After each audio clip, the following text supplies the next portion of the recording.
여러분을 뵙게 되어서 반갑습니다. 이미 제가 설교하기 전에 앞에서 이 박 장로님의 찬양을 통하여 여러분이 아주 충분히 은혜를 다 받으신 것 같아요. 그러니까 뭐 이제 나는 더 안 받아도 되겠다 하신 분들은 아무 때나 일어서서 돌아가셔도 괜찮을 것 같습니다. 제가 러시아에서 24년 동안 사역을 이제 해왔는데, 이거 2년 전에 이제 순천중앙교회에서 일어난 이런 일들을 통하면서 그때 제 마음속에 가장 큰 아픔이 하나 있었습니다. 그게 뭐였느냐 하면 교회가 후원을 중단했다 그런 게 아니었고요. 제가 제 아내하고 약속한 것이 있었습니다. 같이 우리 그렇게 하자 한 것이 있었는데, 우리가 선교사로 은퇴를 하고 나면 순천에 와서 살자. 전국 방방곡곡 다 돌아다녀 보았는데 여기만큼 좋은 곳이 없는 것 같다.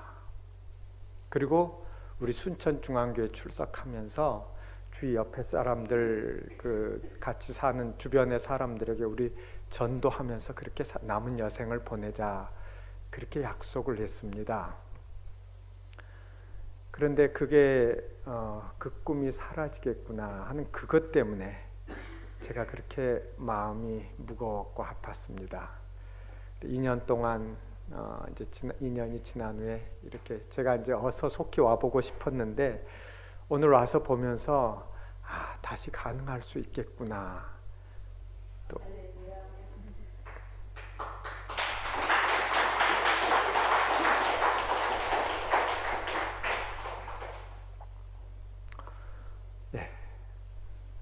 그리고 다시 그 꿈이 가능하도록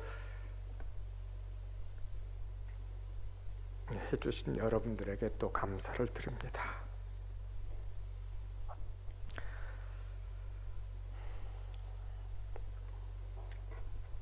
(20세기에) 일어났던 가장 대표적인 사건을 꼽으라고 한다면은, 역사학자들은 서슴지 않고 소련의 공산주의가 일어났다가 70여 년 만에 여리고성이 무너지듯이 무너져버린 것을 들게 됩니다.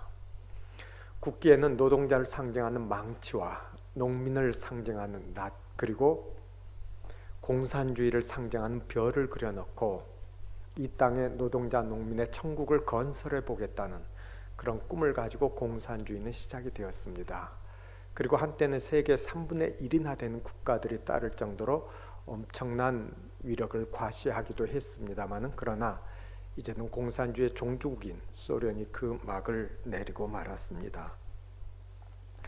러시아는 추운 나라이긴 합니다만, 그러나 축복을 많이 받은 나라였습니다. 무엇보다도 영토가 대단히 넓습니다. 러시아에서 하는 말 가운데 40, 40, 400이라는 말이 있습니다. 처음에 40은 영하 40도가 추위냐 하는 그런 뜻입니다. 두 번째 40은 40도가 술이냐 하는 그런 뜻이에요. 이 러시아 사람들이 즐겨 마시는 보드카라고 하는 술이 있는데 이게 40도거든요. 러시아 사람들은 술을 참 좋아하고 또 많이 마십니다.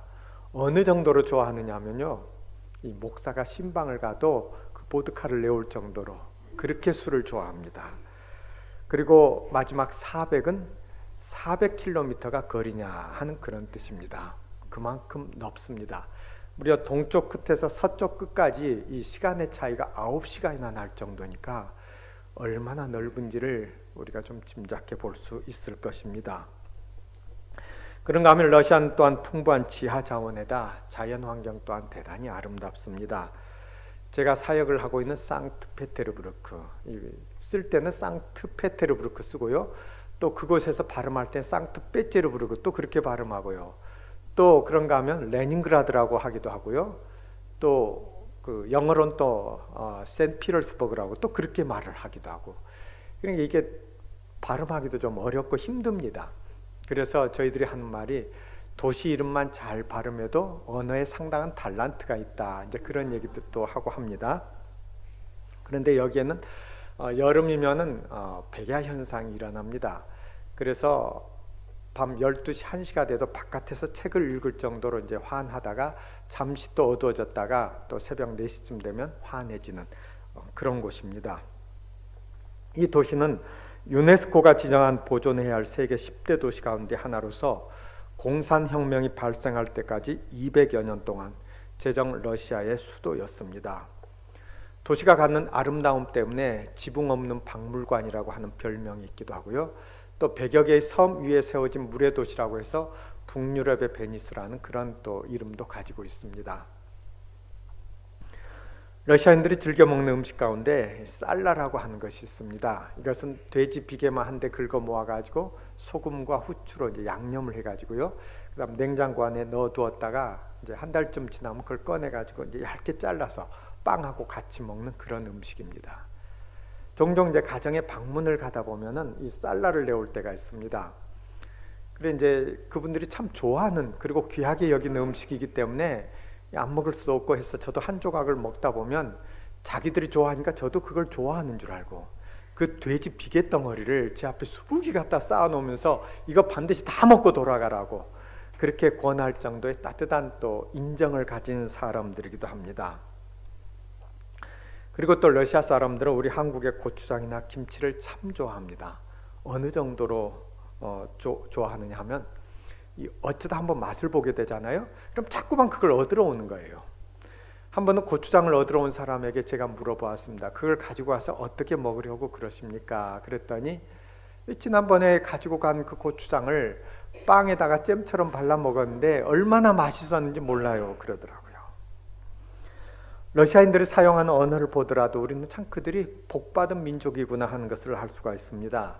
이 감사합니다 하는 말을 러시아 말로는 스파시바라고 합니다. 이 말의 어원은 하나님께서 구원하셨다 그런 뜻입니다. 우리가 감사할 수 있는 일들 많이 있죠. 뭐 건강한 것도 감사할 수 있고 자녀들이 잘 자라주는 것도 감사할 수 있고 이렇게 감사할 수 있는 일들이 많이 있지만은 가장 크게 감사할 수 있는 것은 죄와 저주 가운데서 죽음과 심판의 길을 향해 가고 있는 나를 하나님께서 구원하여 주시고 살려주신 것 그거 아니겠습니까? 그래서 그걸 가지고 감사합니다 하는 단어를 만들어낸 사람들 그들이 바로 러시아인들입니다. 언젠가 한번 한국에서 목사님이 오셨어요. 한 목사님이 오셔가지고 저보고 선교사님 내가 한국에서 오면서 감사합니다 하는 말을 직접 러시아 말로 배워가지고 왔습니다.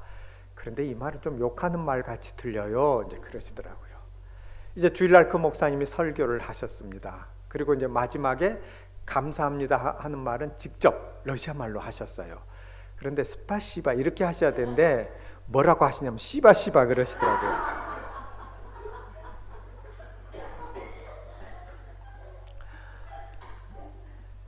러시아 말에는 이 스키라고 하는 말이 많이 들어갑니다. 이건 이름에도 또 스키라는 것이 많이 들어가는데 예를 들면 도스토옙 스키, 차이콥 스키 이렇게 스키가 많이 들어가요.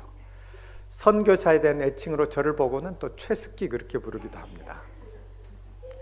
여러분의 이름에도 한번 넣어서 불러보십시오. 그리고 옆 사람끼리 서로 한번 불러보십시오. 김시성을 갖고 계시면 김스키, 박시성을 갖고 계시면 박스키.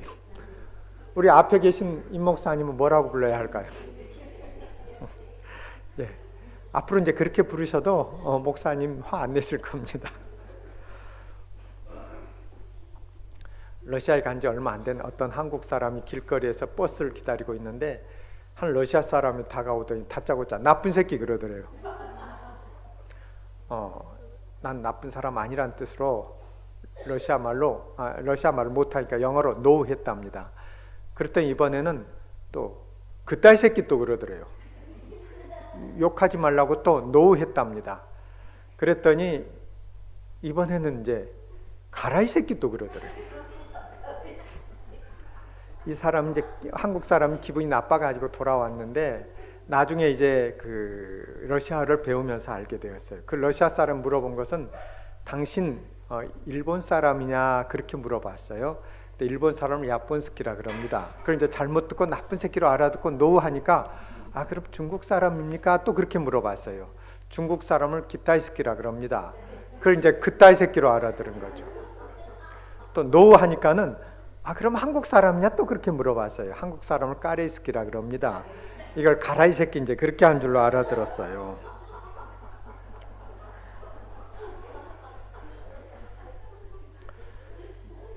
그런데 그토록 복받은 나라, 아름다운 나라가 참 많이 황폐해져 있습니다. 어느 선교사는 자기 집 앞에 차를 세워놓고 집에 들어갔다 나왔더니요, 나오면서 보니까 자기 차가 갑자기 난쟁이가 되어 있더래요. 그래서 이상하다. 내 차가 왜 크기가 저렇게 작아졌을까? 그러면서 가까이 가서 보니까 누가 타이어 4개를 몽땅 다 빼가 버렸어요. 술과 마약에 중독된 청소년들이 심각한 사회 문제로 등장한 것은 이미 오래되었습니다. 공산주의는 최고의 이념이고 레닌은 구세주라고 그렇게 배워왔는데 이게 하루아침에 무너져 버리니까 사상의 공백 상태에서 술, 마약 그런 것으로 그들의 허물을 달래가고 있는 것입니다. 러시아의 부패 지수는요, 조사된 174개 국가 중에서 133위를 차지했습니다. 그리고 유럽에서는 가장 부패한 나라로 그렇게 평가가 되었습니다. 19세기와 20세기 초까지만 해도 유럽에서 1등가는 국가였는데 이렇게 변해버린 것입니다. 하나님의 은총의 햇살이 온누리에 따뜻하게 비쳤는데 왜 도대체 지금은 절망과 어두움과 무의미가 이 땅을 덮어버린 것입니까? 그것은 하나님 없이 인간의 지혜로만 해보려고 한 것 때문에 그렇게 되었습니다. 고린도전서 3장 20절은 말합니다. 주께서 지혜 있는 자들의 생각을 헛것으로 아신다. 헛것이 무엇입니까? 눈으로 볼 때는 꼭 있는 것 같은데 실제로는 아무것도 없는 것, 그것을 헛것이라고 말합니다. 이것은 국가의 경영뿐만 아니라요, 우리 개인의 인생에 있어서도 마찬가지입니다. 하나님 없이 내 인생을 설계하고 하나님 없이 내 미래를 계획한다고 할지라도 그것은 헛것으로 끝날 수밖에 없다는 것을 우리는 소련의 역사, 공산주의의 역사에서 분명히 볼 수가 있는 것입니다. 그런 까닭에 지금 러시아의 그리스도인들은 영혼의 눈을 뜨게 되면서 하나님을 떠나서 살았던 그 삶이 얼마나 어리석었던 것인가 하는 것을 뼈아프게 느끼고 있습니다. 그들은 하나님을 떠나서 살았던 그 시절, 그 시간들을 잃어버린 축복 한 많은 세월 이렇게 표현하고 있습니다. 잃어버린 축복 한 많은 세월을 보내지 않도록 하기 위해서 신약의 복음서는 그 마지막마다 부활하신 예수님께서 우리에게 복음을 전하라고 하는, 선교하라고 하는 그 명령으로 끝을 맺고 있다는 사실을 우리가 눈여겨볼 필요가 있습니다. 먼저 마태복음에서는 하늘과 땅의 모든 권세를 내게 주셨으니 그러므로 너희는 가서 모든 족속으로 제자를 삼아 아버지와 아들과 성령의 이름으로 세례를 주고 내가 너희에게 분부한 모든 것을 가르쳐 지키게 하라고 28장 18절 이하에서 말씀하고 있습니다. 여기에서 강조하고 있는 것은 우리에게 선교하라, 복음을 전하라고 그 말씀하시는 주님께서는 하늘과 땅의 모든 권세를 갖고 계신다는 것입니다. 이 말을 바꿔서 표현하면요, 우리가 선교하고 우리가 전도하고 하잖아요. 우리가 하는 것 같아도 이것은 하나님께서 하시는 것이다, 그런 의미입니다. 러시아에서 어느 날 기도의 시간이었습니다. 저는 그날도 평소처럼 이제 기도회를 인도하면서 성경을 읽고 설교를 하려고 하였습니다. 그날의 설교는 요엘서 2장을 본문으로 해서 회개하고 하나님께로 돌아오라는 그런 주제였어요. 그런데 이제 막 성경을 읽고 아직 설교도 하기 전에 맨 앞에 앉아 있는 사람이 흐느껴 울기 시작을 하는 겁니다. 그러니 그 다음 사람이 또 따라서 울기 시작하고요, 또 그 다음 사람이 따라서 울기 시작을 하면서 삽시간에 그 흐느낌의 물결이 그곳에 모인 모든 사람들에게 다 이렇게 전달되었습니다. 그날 그곳에 모인 사람들이 회개하게 하시는 성령의 역사에 사로잡히는 것을 보면서 저는 또다시 실감을 했어요. 선교는 하나님께서 하시는 것이구나. 하나님을 떠났던 죄를 아파하면서 회개하는 소리가 여기저기에서 들려오는 것을 보면서 저는 또다시 깨달았습니다. 이런 일들이 가능할 수 있었던 것은 뒤에서 선교지와 선교사를 위해서 기도하시는 여러분들의 그 기도가 있기 때문에 이런 일들이 일어날 수 있는 거구나, 그런 생각도 또 했습니다. 그 다음 마가복음에서는 역시 부활하신 예수님께서 너희는 온 천하에 다니며 만민에게 복음을 전파하라고 16장 15절에서 말씀하고 있습니다. 여기에서 강조하고 있는 것은 온 천하 어느 곳이든지 가라는 것입니다. 이 말씀에 순종하여 예수님의 제자들은 나가서 복음을 전했습니다. 베드로는 로마에 가서 복음을 전하다가 십자가에 거꾸로 매달려 죽었습니다. 바돌로메는 아르메니아에 가서 복음을 전하다 산채로 피부를 벗기운 채 십자가에 달려 죽었습니다. 안드레는 그리스로 가서 복음을 전하다가 X자형 십자가에 못 박혀 죽었습니다. 도마는 인도로 가서 복음을 전하다 창에 찔려 죽었습니다. 빌립은 소아시아로 갔고 시몬은 페르시아로 가서 복음을 전하다가 모두가 다 순교하였습니다. 그들 초대한 사람은 아무도 없었지만은 그러나 저들은 기꺼이 주님의 말씀에 순종해서 나가서 복음을 전하면서 기꺼이 자기의 생명을 바쳤던 것입니다. 우리 한국에 와서 조선 사람처럼 똑같이 된장국에 보리밥을 즐겨 먹으며 복음을 전하다가 순교한 캐나다의 맥켄지 선교사가 있습니다. 대동강변에서 복음을 전하다가 조선 포졸의 창에 찔려 29살 꽃다운 젊음을 바친 영국의 토마스 선교사가 있습니다. 군산 앞바다에서 물에 빠진 교인을 구하려다 순교한 미국의 아펜젤러 선교사가 있습니다. 우리 역시 아무도 그들을 우리에게 와서 복음을 전해달라고 초청하지 않았습니다. 그러나 그들은 온 천하에 다니며 만민에게 복음을 전파하라고 하신 이 말씀에 순종하여 친척 본토 아버지 집을 떠나 그야말로 척박했던 땅 우리 조선을 찾아온 것입니다. 그리고 이 땅에 고귀한 순교의 피를 흘려 주었던 것입니다. 그들의 그 순교의 피가 이 땅을 흘러 적셨기 때문에 오늘날 우리 대한민국이 이만큼이라도 복을 받으며 살게 되었다는 것을 우리는 결코 잊어서는 안 되는 것입니다. 그 다음에 누가복음에는 부활하신 예수님께서 그의 이름으로 죄사함을 얻게 하는 회개가 예루살렘으로부터 시작하여 모든 족속에게 전파될 것이라 24장 47절에서 말씀하고 있습니다. 여기에서는 이 전파될 것이라 하는 말을 영어로 should be라는 단어를 사용하는데 이것은 반드시 이루어지고야 말 것을 강조하고 있습니다. 러시아 우스리스크에서 복음을 전하다 현지인이 휘두른 칼에 맞아 순교한 김창식 선교사는 42살 젊은 나이에 암에 걸린 아내와 어린 두 자녀만 이 땅에 남겨둔 채 그의 생명을 하나님께 바쳤습니다. 그의 형이 동생을 추모하며 남긴 글에 이러한 내용이 있습니다. 사랑하는 아우야, 꽃이 지며 열매가 맺듯 내가 땀 흘려 복음을 심고 피 뿌려 밑거름된 그 땅에서 구원의 열매를 주렁주렁 맺히도록 너를 해친 그 땅의 복수의 칼을 꽂기보다는 용서와 평화의 생명 씨앗을 더욱 힘써 심으련다. 사랑하는 내 동생아, 너 멀리 떠나 우리들 가슴 미어진다마는 주님 안에 어찌 이별이 있을 수 있겠니? 형의 마음 한 구석에도 너 쉴 곳 마련하였으니 언제든지 미소 짓고 나와 함께 살자꾸나. 내가 못다한 사명일랑 우리들이 짐지고 가련다. 저 하늘나라 진주문에서 그리운 너를 끌어안고 우리 기쁨으로 다시 만날 때까지. 여러분, 저는 확신합니다. 공의로우신 하나님께서는 결코 순교자의 피를 헛되이 하지 않으시고 반드시 러시아 땅에 복음의 꽃이 활짝 피어나게 하실 것이다.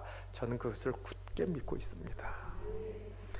그런가 하면 오늘 본문으로 읽은 요한복음은 선교하는 일이 얼마나 영광스러운 일인가를 보여줍니다. 아버지께서 나를 보내신 것 같이 나도 너희를 보내노라. 여러분이 아시는 대로 이 신약 성경은 헬라어로 기록이 되었어요. 그런데 헬라어로 비교급을 쓸 때요, 똑같은 정도를 비교할 때 쓰는 단어가 있고 다른 정도를 비교할 때 쓰는 단어가 따로 있습니다. 그런데 요한복음 20장 21절에서 사용된 비교급은 똑같은 정도를 비교하는 말입니다. 이게 무슨 말입니까? 예수님께서는 아버지께서 나를 이 땅에 보내신 것하고 너희가 내 말에 순종해서 나가서 복음 전하는 것, 그것은 똑같은 것이다. 전혀 다른 것이 아니라는 거예요. 우리가 선교, 전도를 위해 예수님께 순종하는 일은 성자 예수님께서 이 땅에 오시기 위해서 성부 하나님께 순종하신 것과 똑같은 것이라고 주님께서는 그렇게 격려를 하고 계시는 것입니다. 우리가 전도하잖아요. 우리가 선교하잖아요. 이것이 그토록 영광스러운 일이고 아름다운 일이 되는 것입니다. 어떻게 그럴 수가 있는 것입니까? 그것은 잃어버린 한 영혼에 대한, 잃어버린 자녀들에 대한 하나님의 애타는 마음 때문에 그러는 것입니다. 제가 사역을 하고 있는 상트페테르부르크에는 에르미타주라고 하는 큰 미술 박물관이 있습니다. 여기에는 렘브란트가 그린 이 돌아온 탕자의 귀향이라고 하는 그림이 있습니다. 헨리 나우엔이라고 하는 분이 여기 와서 이 그림을 보면서 매우 깊은 감동을 받았어요. 그래서 이 그림 하나 앞에서 무려 4시간 동안이나 앉아서도 보고 서서도 보고 옆에서도 보면서 그 그림을 묵상하였습니다. 그리고 나서 그 그림의 제목과 똑같이 책을 한 권 썼는데 그 책에서 헨리 나우엔은 이렇게 말을 하고 있습니다. 하나님은 기뻐하신다. 세상의 문제들이 해결됐기 때문이 아니고 인간의 고통과 아픔이 다 끝났기 때문도 아니며 수많은 영혼이 이미 거듭나서 하나님의 선하심을 찬양하고 있기 때문도 아니다. 하나님은 단지 잃어버린 자녀 하나를 찾으신 것 때문에 기뻐하신다. 그렇습니다. 하나님은 단지 잃어버린 자녀 하나를 찾으신 것 때문에 기뻐하시는 분이십니다. 어느 신학교에서의 그 설교학 시간이었습니다. 이 설교학 시간에는 이제 설교를 이론적으로 먼저 공부를 하고 그 다음에는 이제 한 사람씩 나와서 설교를 하면서 이 학생들과 또 교수는 그 설교를 이제 평가하게 됩니다. 그런데 설교하는 것을 매우 두려워한 한 학생이 있었어요. 하지만 그 학생의 차례가 되어서 어쩔 수 없이 이제 앞에 나왔습니다. 그리고 그 학생이 이제 말합니다. 여러분, 제가 무엇을 말하려고 하는지 아시겠습니까? 학생들이 모르겠다고 고개를 흔들었어요. 그러자 그 학생은 저도 무엇을 말하려고 하는지 잘 모르겠습니다. 그리고 그냥 들어가 버렸습니다. 교수님이 그냥 보내질 않습니다. 다시 준비해가지고 한 주에 또 하라고 그랬어요. 이제 한 주에 또 올라온 그 학생 다시 또 묻습니다. 여러분, 제가 무엇을 말하려고 하는지 아시겠습니까? 그러니까 이제 학생들이 지난번엔 모르겠다고 하니까 자기도 모르겠다고 했거든요. 그래서 이번에 이제 알겠다고 고개를 끄덕끄덕 했습니다. 그러자 그 학생이 여러분이 다 알고 계시기 때문에 제가 굳이 말씀드리지 않겠습니다 하고 내려가 버렸습니다. 교수님이 또 그냥 보내지 않았습니다. 다시 준비해가지고 또 하라고 그랬어요. 한 주에 올라온 그 학생 또 묻습니다. 여러분, 제가 무엇을 말하려고 하는지 아시겠습니까? 학우들이 2번이나 속았어요. 이번엔 속지 않기 위해서 이 절반의 학생들은 알겠다고 고개를 끄덕끄덕 하고 절반의 학생들은 모르겠다고 고개를 흔들었습니다. 그러자 그 학생이 그러면 이 아는 사람들은 모르는 사람들에게 알려주세요. 그리고 그냥 내려가 버렸습니다. 아는 사람들은 모르는 사람들에게 알려주세요. 아는 사람은 모르는 사람들에게 알려주세요. 여러분, 우리는 아는 사람들입니다. 진리가 무엇인지, 영생이 무엇인지, 왜 하나님의 아들이 죄 없이 십자가에 달려 돌아가셔야 했는지, 왜 하나님이 그토록 우리를 포기하지 않고 사랑하시는지, 죽음이 끝이 아니라 그 위에 영원한 세계가 있다는 것, 우리는 아는 사람들입니다. 그런데요, 우리가 이 문 바깥에만 나가게 되면 모르는 사람들이 너무너무 많습니다. 그들에게 우리가 알려주어야 한다는 것입니다. 쉰들러 리스트라고 하는 영화가 있습니다. 이 영화는 2차 대전 당시에 폴란드를 배경으로 하고 있는데 주인공 쉰들러가 자기의 돈을 쓰게 되면서 이 독가스실로 가게 되는 많은 유대인들을 살린다는 그런 내용입니다. 이제 독일의 패망으로 전쟁은 끝나게 되었고 독일 사람인 쉰들러도 자기 나라로 돌아가야만 했습니다.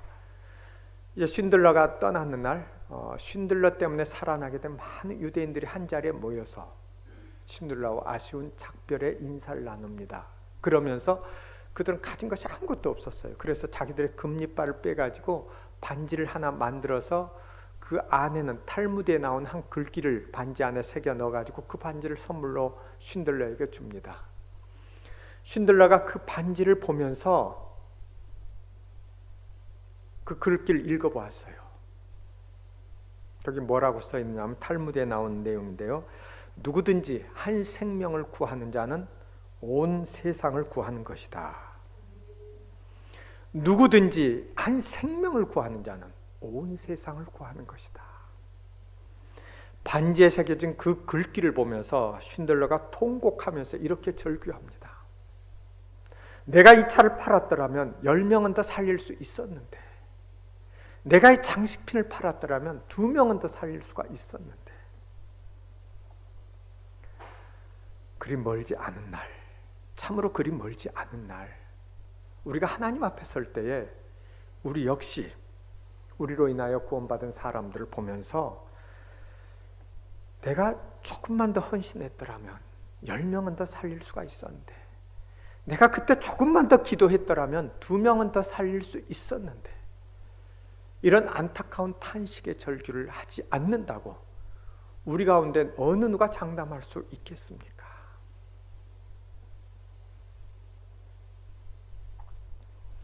사랑하는 여러분, 잃어버린 영혼들에 대한 애타는 마음, 우리 늘 그것을 간직하십시다. 정말 하나님을 기쁘시게 하는 것은 잃어버린 영혼들을 하나님께로 인도하는 일입니다. 내가 전도를 했더니 받아들이지 않고 날 거부해서 난 전도할 자신도 없고 전도하고 싶지도 않아요. 혹시 그러신 분 계십니까? 그러나 어떨 땐 또 받아들인 사람도 있잖아요. 왜 그런지 아십니까? 우리가 씨앗을 뿌리는 것입니다. 그런데 그 씨앗을 뿌려가지고 어떤 사람은 무르익은 상태에 있으면 내가 전도할 때 그 사람은 날 따라 교회를 와요. 그런데 그 사람에게 씨앗은 누가 뿌렸냐면 그 전에 누군가가 뿌렸습니다. 그런데 그 사람이 그 씨앗을 뿌렸을 때 그때 냉담하게 거절한 그런 경험을 그 전도자는 가졌던 거예요. 마찬가지로 우리가 전도할 때 냉담하게 거절당합니다. 그러나 그것이 끝이 아니거든요. 그 사람에게 우리는 씨앗을 뿌렸고 이제 훗날 결실은 다른 사람이 맺게 될 거예요. 우리 눈으로 그 열매를 보지 못한다고 해서 우리가 미리부터 포기해버릴 필요는 없어요. 훗날 누군가가 거두게 될 거야. 그렇게 생각하면서 우리가 편하게 물러나면 되는 것이고요. 그래서 전도해가지고 왔다고, 나를 통해서 왔다고 해서 교만할 것도 없고요. 또 전도를 받아들이지 않더라 해가지고 좌절하거나 절망할 필요도 전혀 없는 것입니다. 우리는 모두가 다 아버지께서 나를 보내신 것 같이 나도 너희를 보내노라 하신 예수님의 그 영광에 참여할 수 있는 그런 귀한 특권과 자격과 권세가 있는 사람들입니다. 그리하여 나로 말미암아 구원받은 그 영혼들과 함께 내가 천국에서 별처럼 영원히 빛나는 그 은총을 누릴 수 있게 되기를 바랍니다. 여러분, 올해 한 명도 내가 전도해보지 못했다 하신 분 계십니까? 아직 한 달 남았습니다. 이 한 달 남은 동안 내가 꼭 한 명 전도해 봐야겠다. 난 그 용기가 없는데, 용기가 없으면요, 기도라도 이렇게 하세요. 하나님, 내가 꼭 한 명 하고 싶은데 내 마음속에 그런 용기 좀 주십시오. 그냥 그 기도라도 하시면 하나님은 그런 기도 굉장히 좋아하십니다. 기뻐하십니다. 그러니까 못 하신다고 해서 미리부터 난 못하니까 저건 그냥 딴 사람이 할 일이고 포기하지 마시고요. 그리고 그 기도라도 하나님 내가 할 수 있는 그 마음 주세요. 그렇게라도 기도하시면서 한 사람 금년이 다 가기 전에 내가 꼭 해봐야 되겠다. 그런 마음을 품는 그런 분들에게 예수님의 그 영광이 함께 하실 줄로 믿습니다. 마지막으로 매우 중요한 말씀 하나만 더 드리고 마치겠습니다. 여러분 모두 러시아에도 꼭 오십시오. 기도하십시다.